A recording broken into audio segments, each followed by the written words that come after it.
আচ্ছা, কমিউনিস্টদেরকে দেশদ্রোহী কেন বলা হয়? জানতে চাইবেন না কেন বলা হয়? তাহলে শুনুন এবার কি বলছি। কানাইয়া কুমার না উমর খালিদ? Umar Khalid, any day Umar Khalid.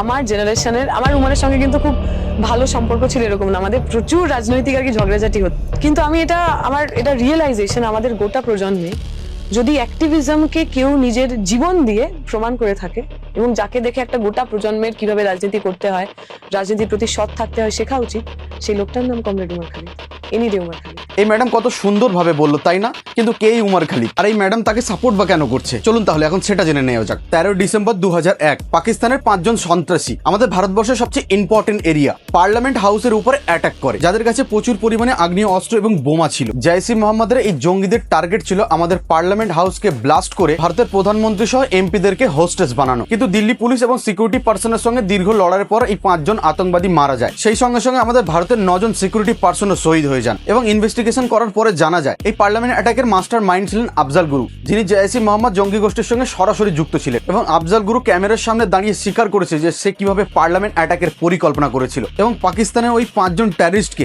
থাকা খাওয়া সহ অস্ত্র দিয়েও সাহায্য করেছিল। এবং সবকিছু তথ্য এবং প্রমাণের ভিত্তিতে আদালত এই আফজাল গুরুকে মৃত্যুদণ্ড দিয়ে দেয়। 9 ফেব্রুয়ারি 2013-তে দিল্লির তিহার জেলে এই ফাঁসি কার্যকর হয়। এবার হয়তো অনেকে মনে করছেন যে উমর খালিদ বা কমিউনিস্টদের সঙ্গে আফজাল গুরুর কি সম্পর্ক, বা পার্লামেন্ট অ্যাটাকেরই বা কি সম্পর্ক। দাঁড়ান, সবকিছুই বলছি। আদালত আফজাল গুরু ফাঁসির সাজা শোনানোর পর জওহরলাল নেহরু বিশ্ববিদ্যালয়ের একজন পড়ুয়া উমর খালিদ আফজাল গুরুকে সাপোর্ট করে বিভিন্ন প্রোটেস্ট করতে শুরু করে এবং উমর খালিদের ওই প্রোটেস্টের মধ্যে বিভিন্ন দেশ বিরোধী স্লোগান শুনতে পাওয়া যায়। আফজাল হাম শर्मिंदा है तेरा कातिल जिंदा है तुम कितने अफजल मारोगे हर घर से अफजल निकलेगा भारत तेरे टुकड़े होंगे इंशाल्लाह इंशाल्लाह हम क्या चाहते हैं आजादी हम छीन के लेंगे आजादी भारत तेरे टुकड़े होंगे इंशाल्लाह इंशाल्लाह भारत तेरे टुकड़े होंगे इंशाल्लाह इंशाल्लाह कितने अफजल मारोगे घर से अफजल निकलेगा कितने मकबूल मारोगे घर से मकबूल निकलेगा अफजल हम शर्मिंदा है तेरे कातिल जिंदा है अफजल हम शर्मिंदा है तेरे कातिल जिंदा है। আর এই স্লোগানগুলো কিছুদিন আগে যন্তর মন্তর প্রোটেস্টও আপনারা শুনতে পেয়েছেন। কি অবাক লাগছে, তাই না? দাঁড়ান, এখনো অবাক লাগবে। ভারতবর্ষের মধ্যে পাকিস্তান জিন্দাবাদ স্লোগান দেওয়া এবং টেররিস্টকে সাপোর্ট করা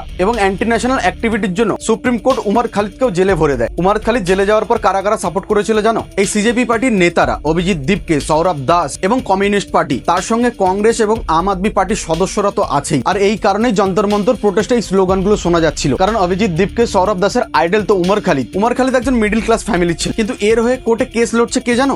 কপিল সিব্বল, যার একদিনের ফিস 15 থেকে 25 লাখ টাকা। আর এখানেই একটা প্রশ্ন উঠে আসে, ও একজন মিডল ক্লাস ফ্যামিলির ছেলে হওয়া সত্ত্বেও এত টাকা কোথায় পাচ্ছে? কে বা কারা একে ফান্ড জোগাচ্ছে? আর একটা ইন্টারেস্টিং ব্যাপার আছে, জামাতে ইসলামের নাম তো তোমরা সবাই শুনেছো। আর এই জামাতে ইসলামের একটা শাখার সঙ্গে সরাসরি যুক্ত এই উমর খালিদের বাবা, মানে বাবা জামাতে ইসলামের সঙ্গে যুক্ত, ছেলে আফজাল গুরুর মতো একজন টেররিস্টকে সাপোর্ট করে। আর এই উমর খালিদকে সাপোর্ট করে সিপিআইএম, জেনজিদের হর্তাকর্তা অভিজিৎ দীপকে এবং সৌরভ দাস। এই পুরো ভিডিওটা দেখার পরে আপনাদের কাছে প্রশ্ন, এত কিছু জানার পরেও আপনারা কি সিজেপি কে সাপোর্ট করবেন? আপনারা কি সিপিএম কে সাপোর্ট করবেন? আপনারা কি উমর খালিদকে সাপোর্ট করবেন? আপনারা কে কি করবেন আমি জানি না, কিন্তু যে বা যারা টেররিস্টকে সাপোর্ট করবে, দেশ বিরোধী স্লোগান তুলবে, তাদেরকে আমি নিঃসন্দেহে টেররিস্ট এবং দেশদ্রোহী বলে আখ্যা দেব। ভিডিওটা দেখার পরে আপনাদের কি মতামত অবশ্যই কমেন্টে জানাবেন কিন্তু। আর ভিডিওটা যদি ভালো লাগে তাহলে like, comment, share and subscribe করতে ভুলবেন না। ভিডিও শেষে একটাই কথা বলবো, উস ঘর মে ঘুসকর মারেঙ্গে জিস ঘর সে अफजल निकलेगा उस कोक को भी पालने नहीं देंगे जिस कोक से अफजल निकलेगा। जय हिंद, वंदे मातरम, भारत माता की जय।